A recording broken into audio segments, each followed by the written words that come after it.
my last therapy session, my therapist asked me, was there anything you did in that relationship that you were proud of? Can you think about anything at all that has to do with maybe your standards or your values that you were able to hold on to? And this question really took me aback because I've spent so much time, blaming myself. I've spent so much time saying, Ola, why did you allow this person do you dirty? Number one, at a point in the relationship, my ex started to pressure me for anal sex. And I was like, no, this is not something I want to do. Apart from the physical pain that is involved based on what I've read, I don't think this is something that aligns with my values. I don't want to do this. And he asked me multiple times across the relationship, and every single time my answer was the same. He was probably thinking maybe at a point I would want to please him and then change my mind. I never changed my mind on that, and I'm so proud of myself that I did not. After I read some really crazy messages that he exchanged with his younger cousin about me, I confronted him, and instead of him apologizing or asking his younger cousin to apologize, he asked me to go to that younger cousin and apologize to him.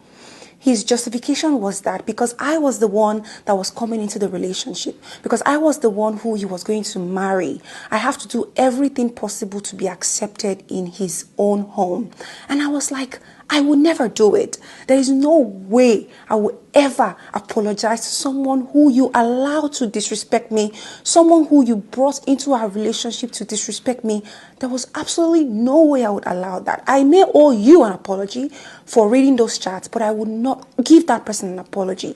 I am so happy that until the last day of that relationship, this is something I stood my ground on. If you've watched my video before on premarital counseling, despite the fact that he put up a facade and he was willing to start moving forward because he was waiting for his papers, I insisted on premarital counseling. Even when I told my dad that we had already started it, I still was pressuring him that we need to do marriage counseling before we get married. He was like, oh, I don't have money. Oh, you look for a counselor. Oh, it's not something we do in our culture. Like, he came up with multiple excuses. And for every excuse that he had, I maintained my ground. We need to do premarital counseling. Otherwise, count me out. When I decided it was enough and that I was done, I posted the engagement ring to his address.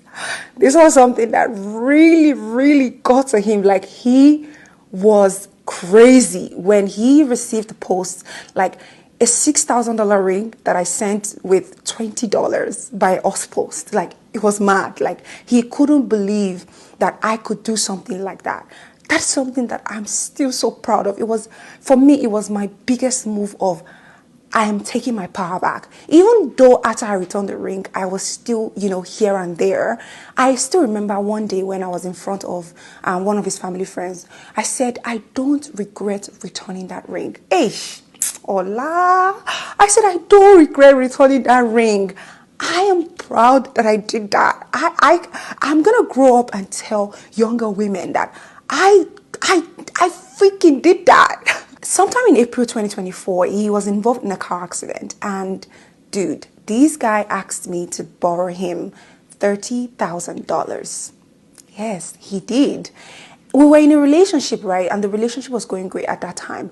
But it just didn't sit well with me. I'm like, that's too much money to risk on top of a relationship. Like $30,000, that's money that people make in this country in 6 months. And you want me to give you that money, borrow you without any plan on how you're going to pay back just because we're in a relationship. Like, I've heard stories of women being robbed financially, and imagine if I have to add $30,000 on top of someone scamming me for papers. Hey God, I've done that. Looking at it now, I'm so proud of myself.